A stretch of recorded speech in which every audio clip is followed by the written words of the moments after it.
Ladies and gentlemen, let's get ready for the Wot Supp podcast. With your host, Stu, OG Industry Shannon, and Will Warren-Davey, new school formulator extraordinaire. We're talking all things supplements with insiders, athletes, experts, and more. So sit back, relax, and prepare to find out what's up. Welcome back. We are back after a little bit of a delay with the Wot Supp podcast with my usual co-host Stu Shannon in for this episode, and of course a very distinguished guest. We have Dr. Andrew Locke himself. Thanks for coming on, mate. We really appreciate you, mate. Live and dangerous. Thanks so much, Andrew. I've been looking forward to this one. I've I guess sporadically been following your content for quite a few years, just through the fact that we have a lot of contacts in common through the fitness industry and whatnot. You being involved in primarily the strength game and the physiotherapy field. But can you just give us a little bit of a background about you for, I guess, those of you or those listeners that maybe have been living under a rock? Absolutely. And they'd have to, wouldn't they? It'd be Stone Age. Yeah. Shit. Going back, let's see, it's almost 30 years or so. Wow. Initially, I was going to be a professional baseball player. I played for Australia, and I was planning to head on to that career. I saw a picture of Arnold Schwarzenegger on the front of a magazine. I thought, fuck that, I'm just going to become the next Arnold Schwarzenegger. So that was the end of a promising baseball career and the start of a lifelong love of weight training. Now, when I got into that, I got into university figuring maybe a good idea to have a second career if the first one screws up. So maybe I'll have the physio as a background. I actually went to the United States after I graduated to become a professional wrestler at that time. So I got up around about the close to 140 kilo mark, had long blonde hair down to my ass, and now I've just got the little mohawk in the middle. And then when I got to the States, I got injured again. I blew up a disc so spectacularly that the surgeon who saw the MRI decided that he'd pull out his handkerchief and wipe it because he thought someone had sneezed on the MRI. That wasn't a sneeze, that was my freaking disc. So my passion for back problems started well and truly 25 years ago. Now, after I fixed that, I've never had a day of back problems ever since. But it's been 25 years of master's degree, research, non-stop action. So a bit of a passion there. But when I first actually graduated, having played baseball, I was a bit of a shoulder person. So I went and worked with the best shoulder people in the world and realized that none of them knew what a bench press was. So that was my mission then, was how to fix shoulder problems in bench press. And even though I figured that out a long time ago, I still figure out better ways every day. Nothing's stagnant. Everything's progressive. It doesn't matter what it is. There's always a little bit of a better way for something. That's a really interesting point you just made there, Andrew, because it's a huge one for me. My left shoulder has had issues for years now, and I've never actually exacerbated the issue doing shoulders. I've done it every time doing heavy bench press. So this episode is probably going to be handy for me because I don't really know what it is that tweaks it, but once it's tweaked, it's done for months. Well, let's put it this way. Shit. Now let's see. It's your left shoulder, right? That I'm looking at? That's right. It's this one here. Yeah, left shoulder. Yeah, good. Shit goes back to front on some of the videos. Now imagine it's your right shoulder. Point to where it would be when it hurts. Right up here, yeah. Up top. Yep. Okay. Simple diagnosis, man. I bet you got an AC joint problem. And that's a bit different to the most common problem, which is a misdiagnosed biceps tendinopathy. So there is a solution to AC joint problems. I have to link you some ideas after that, but it's a different method to the normal front of the shoulder pain. There you go. I get people who come to see me months and months and often years have had the same problem, and it's been not yet diagnosed yet. What you pointed to, I was taught 25 years ago. When someone points to that spot there, there's only one damn thing there. It's called your AC joint. And sure enough, that's what you just pointed to. I'm hoping as well, Andrew, this will be a space that so many people can draw value from, because I think a lot of our listeners are people who got, if they've come to a supplement store or they own one or they're formulators, chances are they've spent most of their life in a gym. Chances are they really love this space. And then as a flow on from that, chances are after a decade of wear and tear, they've probably got plenty of reasons to see people like yourself. So I think, shoulder, the classic bro shoulder issues, the classic bro knee or lower back. What I thought I'd really try and delve into a little bit would be a lot of the times when I've seen, particularly in your content that you've done, and with some pretty big names, we've had like Sebastian Oreb with the Australian strength coach recently doing seminars and teaching technique in areas I think a lot of people do. A lot of people exercises they're performing regularly, but I see very few execute well. And so what I thought we'd really get value from today is asking some things, I guess, some of the common issues and the most common mistakes you see. Let's go upper body, because Stu and I both have cooked shoulders. Let's go upper body. Let's say in upper body training and bench press and in all sort of pressing movements. What are the classic bro errors you see from day one? What's the first error that you make when you walk into a gym? You think that it's easy. All right, say you decided to play tennis and you want to play in the Australian Open. Would you just buy a tennis racket and go down the road and have a hit with somebody? Or would you get a coach? Well, fuck it, you need a coach. And this is the biggest problem. People walk in, start picking up weights, look around, see the shit technique everyone else is using, and imitate it. And it doesn't mean everyone's going to get injured, but people are not respecting weight training in the same sort of way that they should be respecting golf, tennis, any pursuit in life. You actually get a coach. Unfortunately, we do graduate a lot of people who use the word coach, because the word coach is an unregulated industry. You can call yourself a coach even if you don't do anything. You know, be an armchair coach. So we're getting people out with their Cert 3s and 4s who actually realistically have never paid their dues in a gym properly. So when it comes to choosing a professional who's going to help you with technique, you actually want to really choose a professional who's got a good name in the industry where you can, because it's obviously the price point does come into it. The best thing you can do is you start to learn from the coach. He's not there to train you. You're being taught what is correct technique, so when you go off, you can practice what you've been taught. And that's what good coaching would save so many problems. If you learned to bench press like, say, me or Sebastian, the first time you walked in, you would probably never have a shoulder injury ever in your training career. So the basic thing is, what should save us? Ask an expert, but a real expert. Somebody who's actually got results, not someone who's got a big Instagram following. They are not exactly the same thing. So yeah, the most common thing is an overabundance of pushing movements and an underbalancing of pulling movements.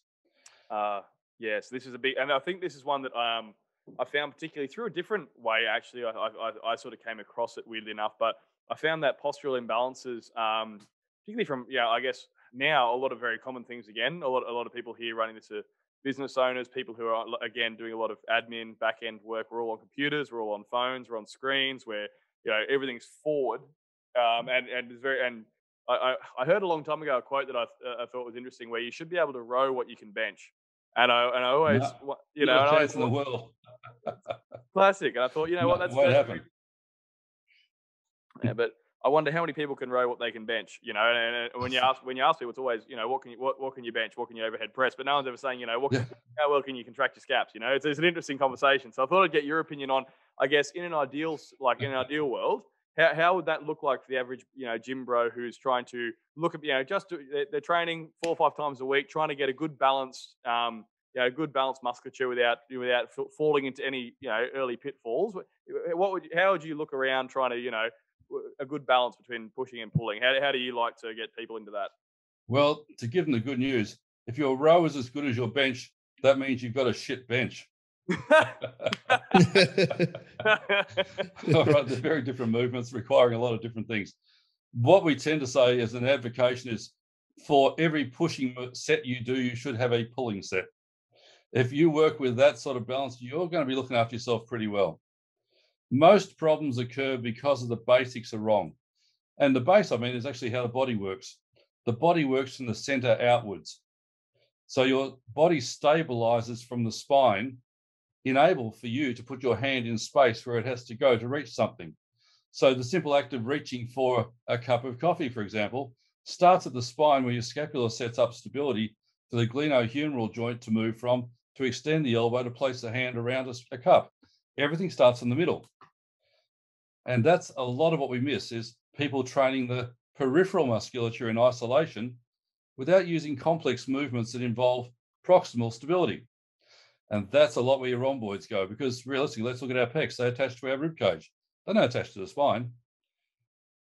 So what are we pushing with? They're pushing it with a muscle that doesn't attach to the spine, it attaches to the rib cage. Whereas your pulling muscles, if you look at your rhomboids, they have to set you up from there. They do attach to the spine. They attach your shoulder blade to the spine. And your shoulder blade, obviously, is where you got your glenohumeral joint, and that's where your pecs attach. So the complexity really starts from having the base set. And the base really is, you got to have some good, strong musculature behind the shoulders to allow yourself to press with. How good's that, huh? That's interesting. So build it back and you'll protect your chest. Ever tried to shoot a cannon out of a canoe? I like that one. Yeah. That is remarkable. I've got a good video of that one I'm going to put up on Instagram soon. Yeah, Andrew, I got a question for you, just around what what Will's touching on here, around real take-home advice for everyday guys who are going to the gym. What are some things that, like, I guess, regardless of what, I guess, training methodology they're taking, is there anything that you can do to, I guess, avoid injury? Like, what is your stance on, like, stretching or warm-up sets or, this sort of thing? Like, foam rolling. Where do you stand on that stuff? I'm really interested to know, because I've kind of, I don't like to admit this, but I probably spent my first 4 years of training without doing anything before a workout and just jumping straight into my heaviest sets. But what is the advice? Stretching, basically useless, possibly dangerous. Now, one of the mantras I use is, don't weaken your strength, strengthen your weaknesses. Quite often you're finding that the muscle that is tight is actually holding you together, and it's making up for something that's not tight. So the mindless stretching of something that is tight has left you away from searching out for the reason that it is tight. Now, if it's tight and you haven't got a damn good reason for being tight, as in, I just trained pretty freaking hard and that muscle really got worked, and as opposed to, I'm feeling tight here, therefore I stretch, well, the workout one makes a bit of sense. But the mindless, oh shit, I'm feeling tight, I better stretch that. You need to ask for why you need to stretch it. What have you done wrong that muscle is tight for no obviously good reason? All right, so that's where the stretching problems occur. It's tight, I stretch. No, you tight, you better find out why it's tight. Give me a reason. That works really well. So the most common tightness people here would have is tight hip flexors, because they sit all day in hip flexion. And if they've had any sort of problems in the past that have set it up, their imbalance will be that tightness in the hip flexion is your psoas muscle most likely. Now, psoas being tight will tend to pull the head of the femur forwards. That relates in a little bit of hip impingement. Now, if you stretch that, you may be missing the point that the reason it's also tight is you've had a back problem in the past, and psoas is stabilizing your spine as a compressor. That's what it does. So as we go to stretch the tight thing, we destabilize our spine, feel a little bit better around the hip, but we're actually putting ourselves in a dangerous situation. So we need to address the underlying cause of why is it tight? Well, you'll probably find it's because your ass has basically disappeared if you're over 40 because you sat on it for all your life. You haven't used your hips properly as a hunter-gatherer walks in standing quite a few steps a day, and the glute muscles are made to extend the hip. Well, you don't extend your hip all day. You're sitting in flexion in your car and you work, and then you go off to CrossFit or whatever and decide to deadlift. And your ass isn't working, so your back decides to work for you, and you end up at the surgeon's office. All right. So if you want to know the three most important groups to ever train, your ass, your lats, and your abs. Everything else comes after that. How's that? Yeah, wow. See, that's the thing. I think that it's interesting you say that, because with me personally, I trained abs like an absolute menace for probably 6 or 7 years. I would do like abs if not every day, at least every second day, because I was desperate for a six-pack. And at that point in time, I didn't have the knowledge that I needed to remove the fat layer over it. By the time I finally did lose body fat for the first time for a bodybuilding comp, my abdominals were the size of a computer mouse.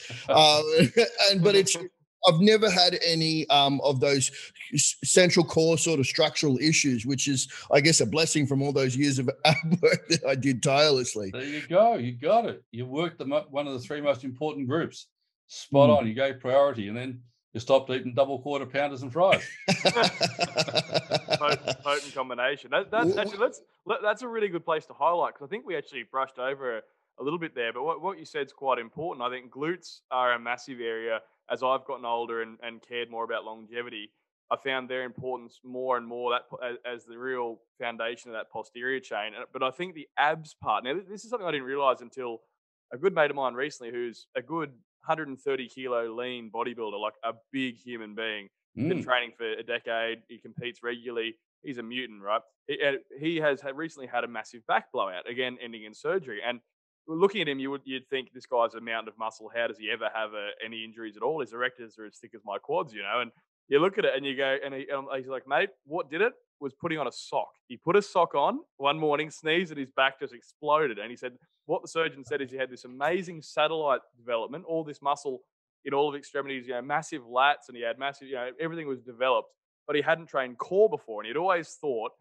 doing heavy deads and heavy squats every week would be adequate to train them. And I think so many people think that, myself included, for a long time. And it's only my eyes have been open since seeing him go into surgery as this mountain who looked invincible and just got completely buckled.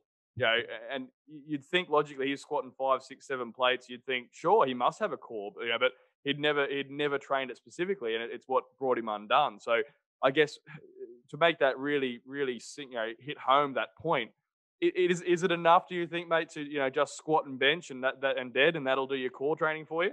You better ask your mate.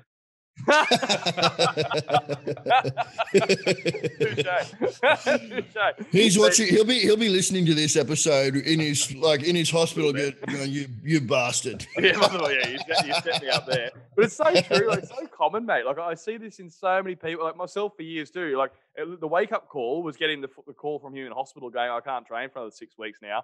And I'm just like, mate, this is crazy. Like, and this guy's far more developed than most people in the gym. So he had a bit of an insurance policy. But so I guess practical stuff around abs right now, is it just as simple as doing some crunches and some leg raises here and there? Is there specific things you'd recommend that are going to bulletproof us a bit? Like, what's your go-tos in core? I'll teach you the shit they don't teach at university. Treating spines is easy. And like yourself, I'll have my creatine drink now. I'm up to, I think, 10 to 20 grams a day. It's fantastic. Oh, beautiful. We'll talk about that in a minute, but give us your, I don't want to lose that. Right. There's 3 letters of the alphabet you need to know to fix back problems or to prevent back problems. Shit, they don't teach this at uni, man, because I've figured it out. That's why I like to teach my students. 3 letters of the alphabet. You know these, you figure out how to fix things. P, A, and M. P stands for passive. All right. That is a disc in between the bones. Disc have bones and a nerve. They're all passive. You can't contract them. All right, muscles. Muscles are active. That's your A. Passive, active. M, movement pattern, how the things go together. All you need is to understand those 3 concepts and you will solve back problems pretty much 99% of the time. Your dear friend who got hurt, he failed on the P, the passive. So let us demonstrate his morning sock blowout. So imagine you train pretty hard. You might deadlift, you might squat. You've done a fair bit of movement. Then you go home and you play your PlayStation for a couple of freaking hours while you're eating your correct burgers. And you're always in a little bit of flexion. That's the front of the body here. That's the back of the spine here. So you're in flexion. Well, physics tells you pretty clearly that if you put pressure down here, the pressure is going to move back that way. Now, going to bed after sitting and slumping and watching a bit too much Netflix and having been in a little bit of flexion most of the day, overnight, you're actually a bit taller than you are in the morning because the discs rehydrate a bit. They take a bit of fluid in. So you can test it yourself. It's pretty easy. All right, so you go in And because of what you've been doing in flexion forever, the P, the postural influences, not so much the training, you put a lot of pressure down here and the disc fluid's moved up the back. Then as you bend forward to pick up your sock and then you sneeze, well done. There's your disc bulge. Passive structure insufficiency. Really easy to understand. Now, that could have been prevented entirely by doing passive extension movements every day prior to movement and perhaps after training. They're appropriate for about 99% of people, very rare not to be. So we have to address the passive system as much as the active system, which is your core. Passive's got to be looked after. Active's your core. Then your movement patterns have to protect it. Movement patterns are basically integrating your passive and active. That's the shit they don't teach anywhere, even postgraduate. You end up with your doctorate, you won't know that shit. And I'm just giving you the secrets. So do you mind me asking, what would those passive movements be for that problem in this scenario? Well, the idea then, beautiful. A person who spends too much time in deflection has to put their hands on the hips and do some extension, bending backwards. Okay. Yeah, the direct opposite movement pushes disc fluid forwards. And there is mountains, there's at least 2,000 research papers that are published, which will demonstrate how that all works. They don't teach any of them at the universities that I've ever seen because that conflicts with the political research that we're tending to be taught in Australia. Andrew, where do you... sorry. Well, I was going to ask you, Andrew, while we're talking about, back issues, lower back and stuff like that, I've been a big fan for a long time of the reverse hyperextension machine, which for a long time I couldn't find in any gym. So I'm sure that you're familiar with my good friend Pete from Rock Solid. So Pete Pete made me a reverse hyperextension, and I use that regularly. I love it. That's solved a heap of issues for me. Where do you stand on that machine? And I guess I tend to lie down on it. But well, I mean, as far as the theory behind it and all that sort of thing, is it solid? Is that something that you would advocate? There's no such thing as a bad exercise. There's only the wrong exercise at the wrong time for the wrong person for the wrong reason. The reverse hyper is good for the right person at the right time for the right reason. So let us go back to our little spine again, huh? All right. Now, we have things called shear forces. Now, compression forces, hey, you're going to squat and deadlift. That's your compression force going down. Shear forces, forwards, backwards, forwards, backwards. Now, the reverse hyper produces a posterior shear. If you have a person who's posterior shear intolerant, that'll piss them off and hurt them. But in your back problem that isn't posterior shear intolerant, it's a beautiful exercise. It's just got to be in the framework of, hey, how do you know how to assess that? There's a bit of skill in that. Maybe I got lucky. If you got lucky, most people are going to be lucky. But the one who says, shit, that hurts my back, well, right now you just know the reason. You're posterior shear intolerant. And how do you fix that? Probably work a lot more abs, which are anterior shear protective. And that's a good one to ask, because I think a lot of people misconceive the reverse hyper as a, I guess, abdominal exercise, and I think it was something that Westside Barbell popularized around the time of Louis rebuilding himself a few times. And anyone who hasn't seen any work from Louis Simmons and so on, if you've been under a rock, then I think you'll see that he popularized that machine a good few decades ago for fixing a lot of powerlifters with busted lower backs. And I'd love to hear the I guess I always thought of that as it was seen as, I guess he classified it as a core exercise, I suppose. Would you say that's technically, is that a fair assessment of it? Is it a core? Oh yeah, I include at least 10 muscles and groups as core, and 3 of them are back muscles. One of them is your lats as well. There's 4 in there. Let's put your glutes in. They're 5. They're a core muscle as well. We haven't even got to your QLs, your psoas, and your abs. So look at it like a barrel. That's core. Core is lats to ass. You know, this brings up another question for me. When we look at bodybuilding, right, we're always trying to get that tiny, tapered, wasp-like midsection. Is that really a poor structure? Is that going to create injury just through the fact that you're going to have this tiny little stump? Yeah. A beautiful question. Truly, I've yet to develop that wasp-like waist at the expense of aiming for 21-inch arms. Right. There are different aesthetic goals. But yes, interesting. Here's a thought for you. Waist trainers. Well, let's imagine I was dealing with an athlete who's fairly significant in the bodybuilding world, who decided that wearing a waist trainer was going to help him bring his waist down. This particular individual has one of the most beautiful squat and deadlift techniques you'll ever see in your life. Comes to me with a back problem. Show me your squat. It's one of the worst techniques I've seen. What the hell happened? Well, let's see. Wearing a waist trainer is false abs. It will turn your abdominals off. Now, of course, he had great abdominal stability before he started wearing the waist trainer. Now, we'll take it back. What happened? Well, got rid of the waist trainer for a start, turned on the core, and everything's fine. What's the history is, go back to Victorian England when the aesthetic was to put ladies into corsets. Well, they got so weak that their ladies in waiting had to be able to help them get out of bed because they couldn't sit upright because they had no abs. Then the ladies in waiting would put the corset on to enable them to get round through the day. They died at very young ages due to this.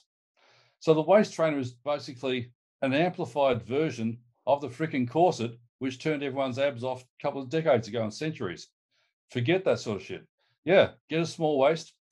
Unless you are specifically like you were doing, which was prioritizing ab work as well, then you will have a problem. Add your ab work in, super fine, no issue. Let's face it, building a huge bodybuilding physique does not mean you have to get under a 700-pound squat. So there's different ways. You're not going to load yourself in the same precarious fashions that a powerlifter is going to go to try and get max singles for a comp. Bodybuilders, we handle weights where we would fatigue and fail in isolation movements, but not so much in the complex movements. I don't want to see you doing fatigue squat or deadlifts. We don't do that shit. Yeah, we go over to the leg press or we go over to the leg extension to finish off. And that's where we're going to do our descending sets and our strip sets and going to failure. But if you want to keep yourself in shape, don't go to fatigue and failure on bench press, squat, or deadlift. Wow, that's a gem, because let's unpack that, because I suppose if you've got this is so common, right? Like, I guess the rite of passage for young bodybuilders a lot of time is, squat to your drop sort of thing. I mean, Tom Platz and legends like that really popularized this, and I guess it's the fundamentals of most people's workouts is, first exercise in the door, walk straight in, jump under a bar, squat until you puke, and then, then go off and maybe do some leg extensions. But you're saying that possibly the better way to do this is to keep your compound exercises when you're, in a very strict format, not until failure, and then really prioritize the accessories to do the main hypertrophy work. Is that, am I correct in what you said there? Absolutely perfect. And let's throw one other good name there, Tom Platz. Tom has never done a shit rep on a squat in his life. You watch his other stuff, okay, it's pretty precarious. Squatting for Tom is a religious experience. I was lucky enough to spend a couple of days working and talking to him, and he can squat perfectly, as you've probably seen on video, 23 reps with 525 pound. He squatted for 10 minutes with 325 pound. It took him a year to get to that point, but he did not do a shit rep. It's a religious experience. Tom will not sacrifice form on a squat. Hey, watch him do his other stuff. Where did he tear his bicep? Certainly it wasn't squatting. So it's technique driven. Never do a shit rep is a really important thing in training. When you fail with good form. That's about it, but don't fail with compensating and sacrificing form. That's the time you've just rolled your dice for no good point. Would you prefer to see, or I guess would you prefer to see someone doing like half reps, quarter reps, that sort of thing to really exhaust that muscle? Or would you say once you cannot complete a perfect repetition, then you would be done? In a complex movement, dump it. In an isolated movement, go for it. Be safe, you're cool. But yeah, you will not get the big benefit out of taking squats to failure and then doing partials. Done. Go do it on the shit after you finish, man. You've just done the best work, and you will not learn a bad movement pattern. And that's super important. You want to do it like realistically as Dorian Yates, Arthur Jones, Mike Mensah. You do that until the form fails. Shit, then you go into your next exercise, supersetted within 30 seconds. You might be onto leg press as soon as you finish that squat. As soon as you finish that, you got 30 seconds to crawl over to the leg extension. Now you keep going. That was this sort of approach. It wasn't, okay, now use shit form to go further. I think that's got a lot of value to it, Andrew, for sure, because I think a lot of people, I think there's just, like you said at the very beginning of the podcast, there's a lot of, it's an area that I certainly hadn't prioritized either. A fair few years, being lucky enough to be surrounded by people in this industry on a daily basis, being in supplement stores all across the country, new gyms all the time, working with people, I'm quite fortunate in my role, and I still didn't learn the prioritization of sensible programming and actually looking at this stuff a bit closer with training and so I could only imagine the average person where this might just be their hobby, like gym they're just weekend warriors and what have you. And to really look at it and give it that credence of ordering their exercises sensibly, and I suppose looking at that too, a thought process that I crossed paths with a gym owner previously was his sort of coach you work with was the thought process was almost backward to what we'd seen previously, where instead of doing the squats first when you're fresh, quote unquote, doing it after instead, all of your, let's say, leg extensions, hip thrusters, everything that is priming the supporting musculature. And then by the time he got to squat, he was only squatting 1 or 2 plates, but he was doing it perfectly because everything was switched on. And I always wonder, I guess what would you see, again, to really bulletproof someone's physique and really stop those, niggles from developing over time? Would you have the average gym goer go in and activate all these things first, go train, do your leg extensions, then hip thrusters before squatting? Or do you prefer do it fresh so that you can have minimal fatigue? What's your best recommendation? We use a bit of a mantra, and it begins, it's activate, mobilize, warm up, train. So before you're allowed to train, you have to go on through 3 basic processes. Activation, the target muscles that you need to use for stability. So we do the usual core, glute, turn-on work. So we activate the target muscle group, for example. Then we might mobilize the joint. We use some mobility exercises. It doesn't take too long to open the joints up and make them move well into the pattern you're just about to explore. Then you warm up. You don't start with the heaviest weight. We've all done that dumb shit in our past, and yeah, we're lucky if we survive it, and some of us do, and most of us can. But it's dumb shit, right? We start working on shit. The strongest guys in the world I've met all start their squats and deadlifts and bench with an empty bar. If it's good enough for them, it's probably good enough for you too. What's that difference? Sorry, just to really unpack that one more step. So you said activation, then warm up. Now, just for us who aren't so well versed in this space, what's the difference primarily? I suppose what would you classify as really going from that next step of opening up joints versus is that not done in your activation? And no. Is any of that? It helps, but then it's basically neuroscience, and this is where your Instagram coaches who speak loud saying nothing don't understand neuroscience. They might have got their degree with a bit of physiology and a bit of anatomy, but they don't understand neuroscience. So I had to do 2 years of neuroscience in my undergraduate. Now, an activation means basically we're going to turn on a muscle. It comes from, let's look at it even back into stroke research, how you treat a stroke patient. You basically look at finding the muscle that you need to put into a pattern. The pattern is, for example, they've got a problem, a movement problem disorder. Okay, the movement's a problem. Break it down. What are the parts of the movement that are a problem? Okay, isolate. Now, that's where the activation comes in. For example, I have a set of 5 activations that we use for lower body training. It starts off with a specific glute exercise. There's 3 abdominal exercises. Then we finish off with a 5th glute exercise. The idea here is we're preparing those muscles neurologically, exciting them, turning them on, making them prepare for movement. Then we mobilize the joints, which means we go into the pattern of the exercise we're about to perform. So the activations are not generally in the pattern. The activations are apart from the pattern, put in an anatomically correct position to turn the muscle on so it's ready to move without compensation. Because bad movement patterns have compensation. So we take the movement pattern out, we put the isolation activation in. Then it's time to explore the pattern that you're about to do. So you might do a specific mobility drill for a squat, such as grabbing a dumbbell, going into a squat, doing a few bicep curls in the bottom of a squat. Trust me, it opens your hips up really beautifully. That's a mobility drill. Then, at that point, you deserve the opportunity to put a bar on your back.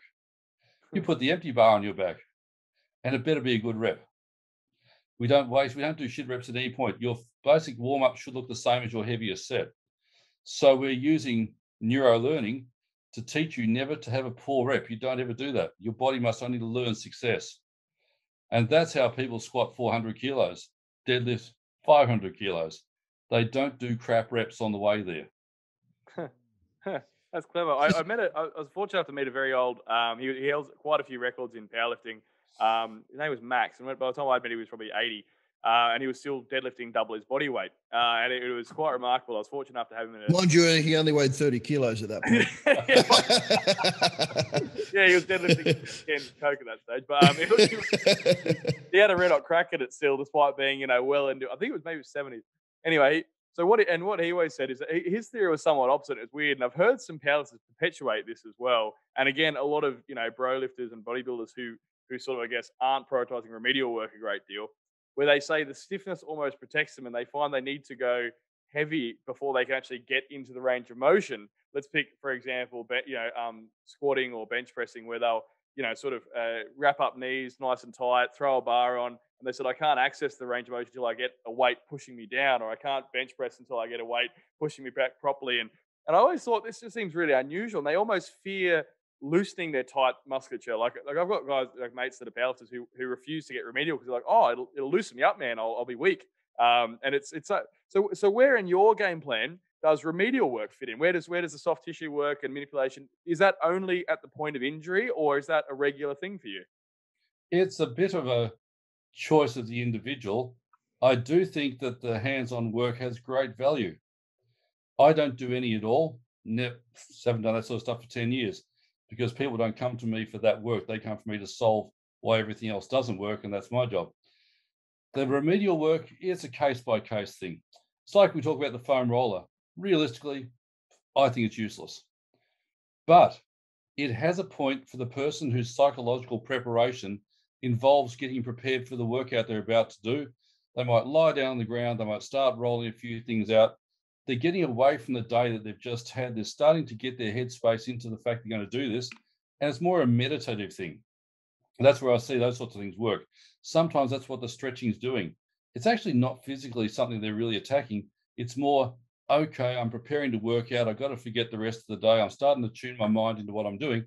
And that's totally valid. Go for it there. You just don't become obsessed with it. Mm. Yeah, 100%. I would like, if we can, to I guess switch course a little bit, Andrew, and talk to you about supplementation just for a little bit. I noticed you're sipping on a creatine. Is it there? Yeah. I'd be interested to get your take on supplementation around training, but also around recovery and inflammation and sort of what your thoughts are on that. Well, fortunately, I've got a few good scientists I do work with. Admittedly, not my area of qualified expertise, but I listen to the qualified experts. So one of the things we do deal with a lot is tendinopathies, true tendinopathies, often called tendinitis, things like that, but really not itises. And we do know that collagen and tendons pretty much is hand in hand. We do know that hydrolyzed collagens do seem to have an effect for some people on assisting collagen repair. The timing of it can be very important. But apparently I've read that, or I have spoken with the crew, that vitamin C needs to be a transporter or an allower of the whey collagen, the protein, the hydrolyzed collagen, to be able to access uptake. And the vitamin C is a really important part of this. So one of the protocols we might use for a tendinopathy is about 60 minutes before training, an amount of 30 grams perhaps of hydrolyzed collagen with an amount of vitamin C that is yet to be determined, but it doesn't have to be a large dosage at all. And then going into our tendinopathy rehab works, which might be, for example, isometric leg extension work. And there's the understanding from one of the guys who I know is a fairly good muscle scientist, and that's what his PhD is in. And he's certainly advocating that as the most effective way to get to the target that we're after. Now, in regard to the famous anabolic window, he said, man, you got a day. Don't worry about the 30-minute anabolic window. The body protein over the next 24 hours, it's pretty much ready to take it up. Yeah. I've probably built a few houses on the amount of subs I've taken over the years, right? Because I leave no stone unturned. I take whatever chondroitin, glucosamine, MSM every single day. The joint care. Oh, shit, there might be a reason I hold the Masters World Record in bench press. Yeah. Those three that you just mentioned, actually, I had some really bad issues with my elbow for a while there. It was actually caused by one stupid night out arm wrestling someone. Anyways, I was struggling for a long, long time, and I ended up using chondroitin, glucosamine, MSM in combination with white willow bark. And I found that is aspirin. Yeah. But I found that the combination of those four to be profound in speeding up my recovery and taking a lot of the pain and whatnot out of that joint. So spectacular. That's so true. Now, the thing about it is, at this point, you should always continue taking it, because if it proves its efficacy for you as being something that helped you feel better and get over something, well, perhaps that's your insurance policy for preventing the future. And that's the way I've taken probably those supplements for over 20 years. Every single day, I don't miss. It is those three things essentially, and they're always under there. And I'm moving pretty well. Now, because I increased with the hydrolyzed collagen, I'm actually noticing that it does have an effect for me quite well. But timing is imperative. I do make sure I take it prior to training. Yeah. Do you have a preference in the form of collagen? Like, do you prefer marine collagen or bovine or poultry, or as long as it's hydrolyzed, you're happy? It was funny. I remember reading that there's one of the amino acids, tryptophan, apparently increases its bioavailability.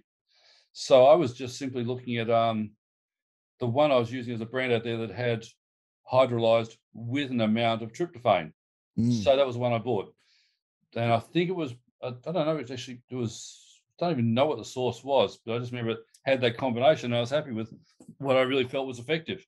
Tryptophan's a really fascinating amino acid, actually. It's responsible for so many different things. You've got serotonin, obviously, as a precursor, but, depending on the environment, we've got like Canarian pathways and things. It's really, really, and crossing blood-brain barrier really well, but yeah, like really, really fascinating amino acid. But and talking of which, collagen, I think, is an area that's become really big in the supplement industry in the last, particularly 12 months. There's been a massive spotlight on it, but I think that timing was super interesting. I saw a study recently with that where they recommended 25 to 30 grams of collagen, either pre or post workout, acutely around specific time, like targeting. And I think it seems to line up with anything else you'd think in the body, in that usually you have an acute cascade, whether it's an inflammatory cascade, and that is moderated by tendon fascia as well, has gotten a lot of attention lately. So I find that interesting thing that you're on top of that research, because it's only been, I saw that on, who was it? Was it Dean SGM? Was it Bill Campbell? Was it?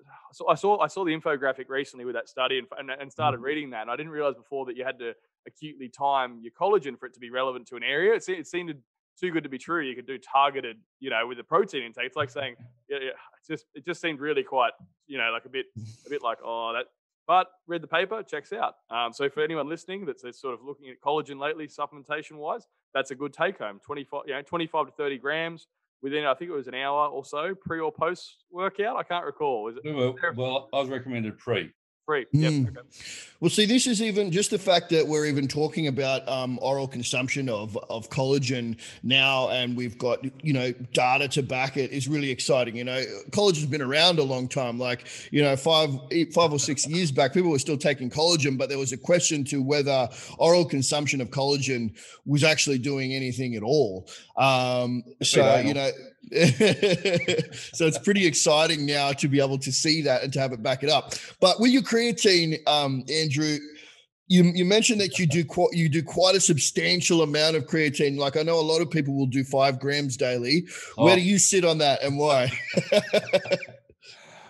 Dealing with some of the biggest people in the world, I let them advise me quite often.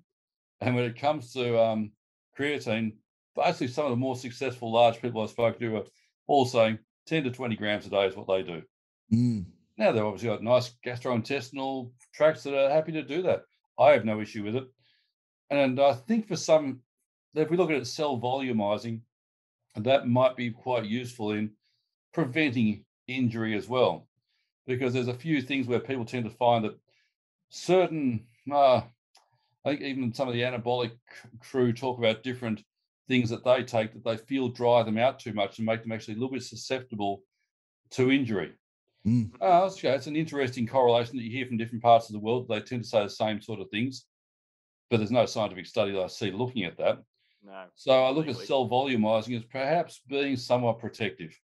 It seems to be that's an interesting space, actually. And I think even skirting around the anabolics, look, we're happy to talk about any particular space on here, but I guess, and I think something of value, because again, a lot of our listeners are competitive athletes, are people who are using PEDs, regularly. And I think there's a lot of misinformation around that space, particularly with the role of things like estrogen and synovial fluid and joint integrity. And I think someone like yourself would lend some good advice here. I think a lot of our listeners, it's all about crushing estrogen has been the big thing for the last few years. And I think, a lot of bodybuilders have unfortunately experienced a lot of the issues. So could you run through, I suppose, maybe a more holistic reason why they might be running into issues joint-wise and injuries-wise when they're doing this sort of stuff?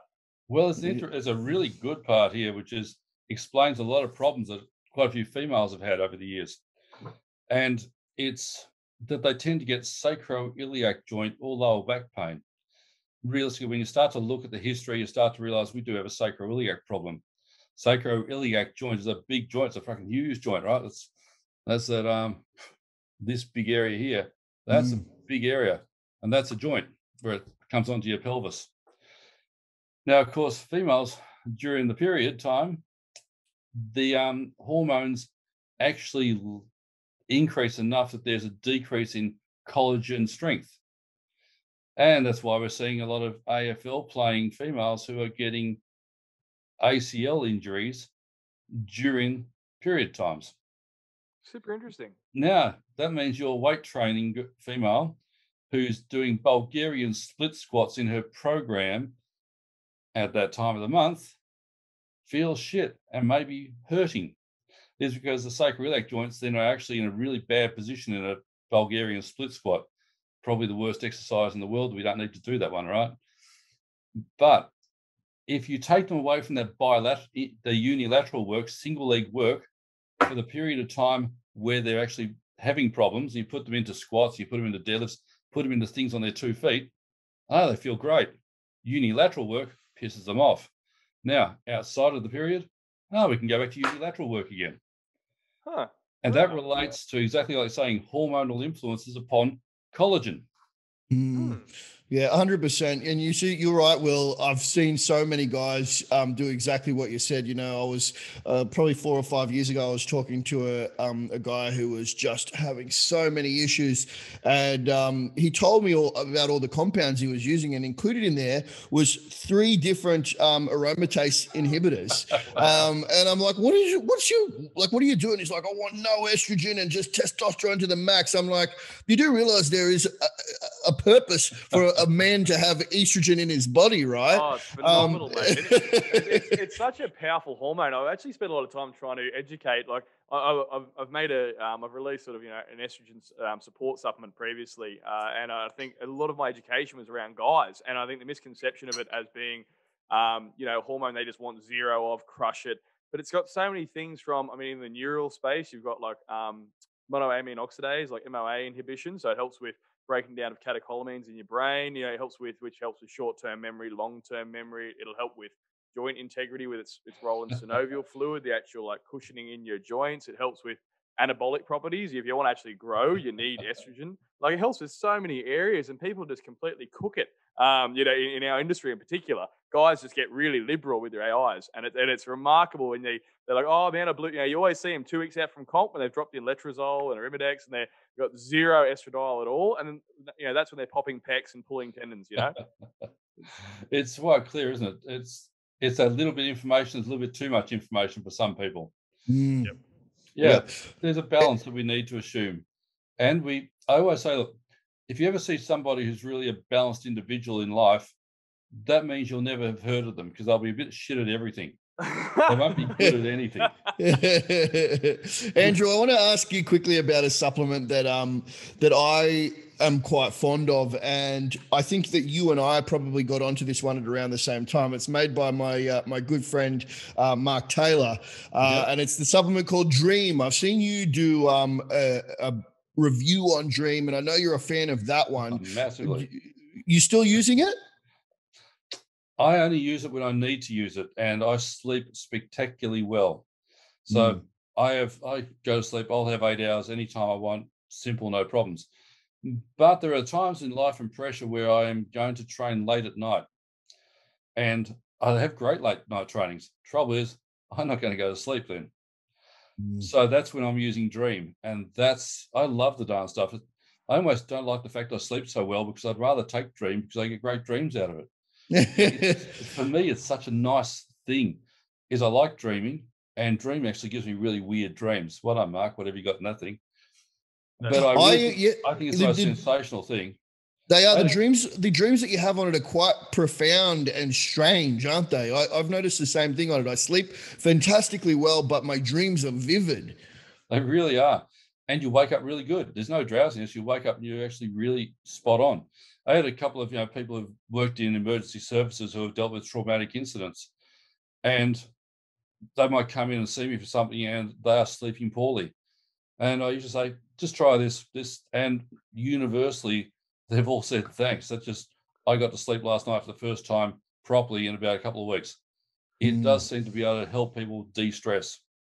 The thing I love about Dream too, and I think that has been very clever of Mark, is he's really just let the results of the product do the talking for it, and he's hidden the formula in a proprietary blend very cleverly, so we can see what's in it, but we cannot see the dosages, we cannot repeat it, we cannot copy it, and it's been to, I guess, many manufacturers frustrations that they can't see what's in it, because Will, you'll attest to this, that the copycatting that goes on in the supplement industry is next level. Oh yes.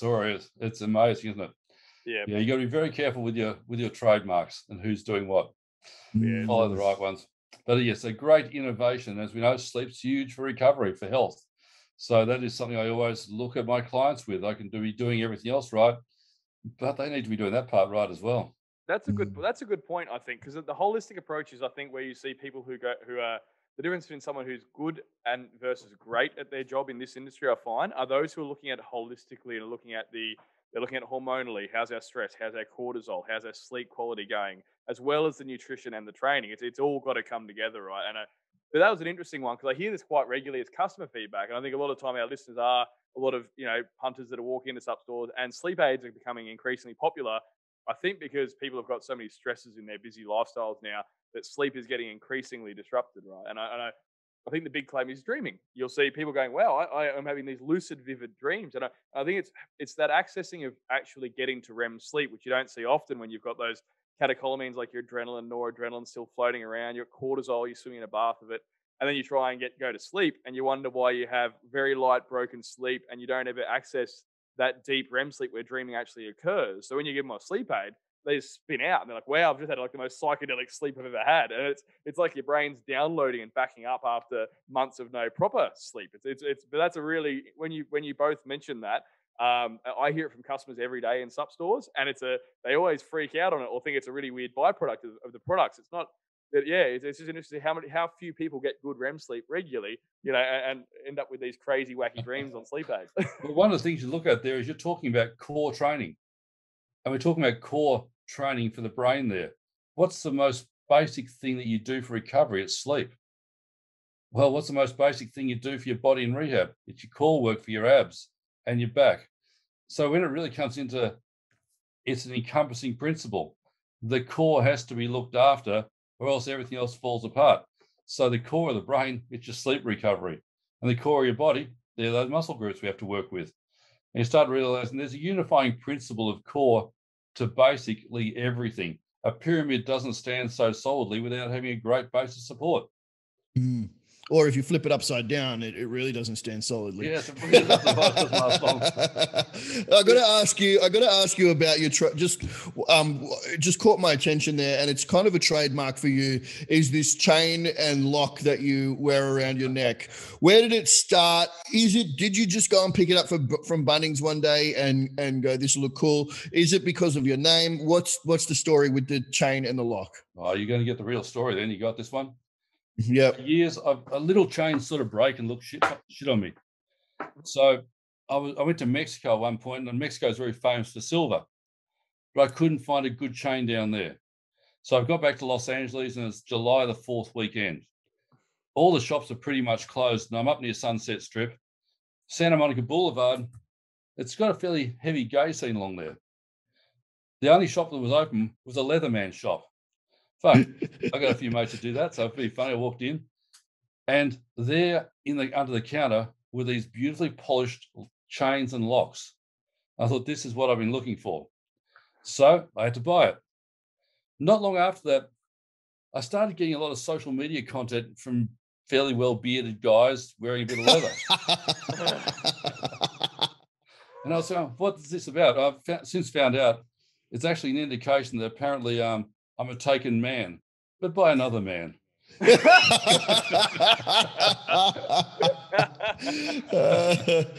you go. That's a bit. I thank them for their offers and attention. No problems there. I'm a taken man. Yeah. My girl's got the key.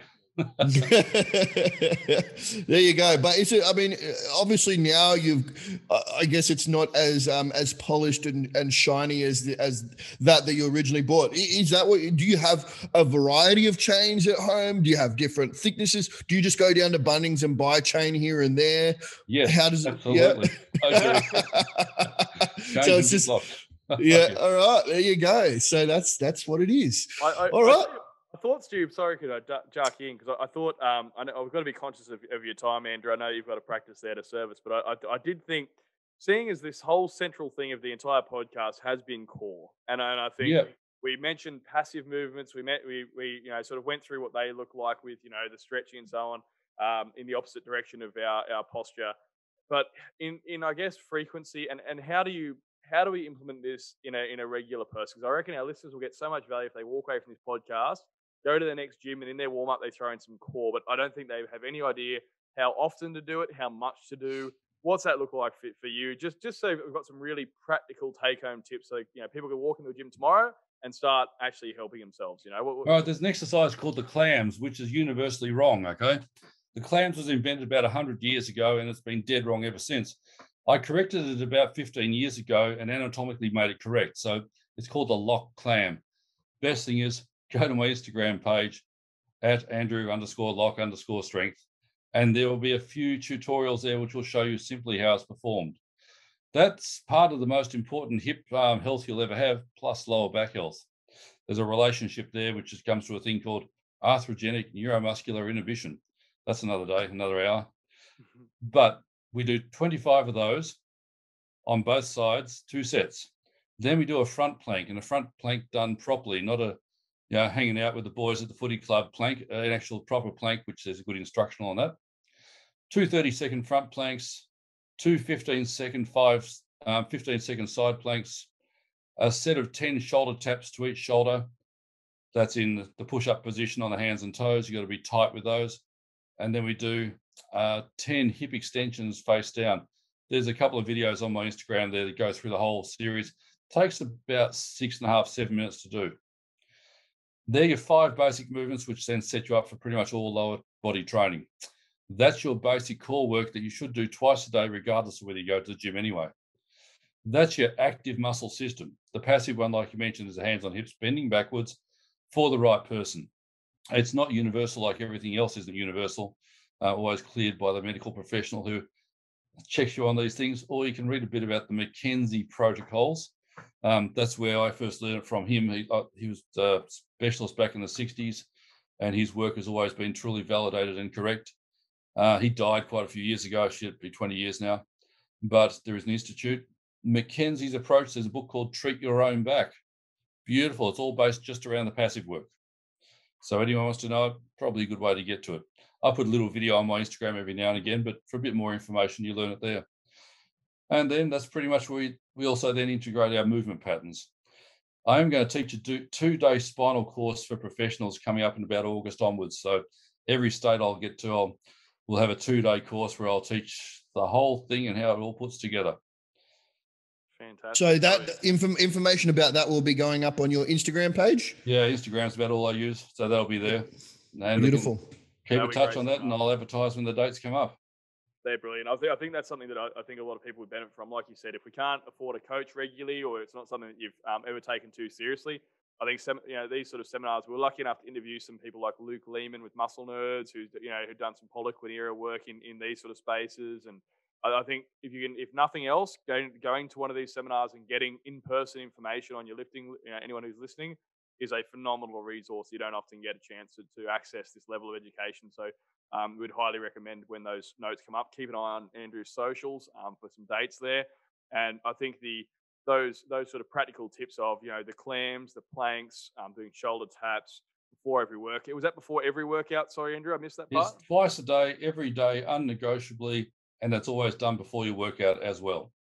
Right, twice a day. It'll turn you back into a hunter-gatherer that you're supposed to be. Or don't do any of that and just go start hunting and gathering. Oh, what a great idea. And you've got a lot of that, in your backyards out there, don't you?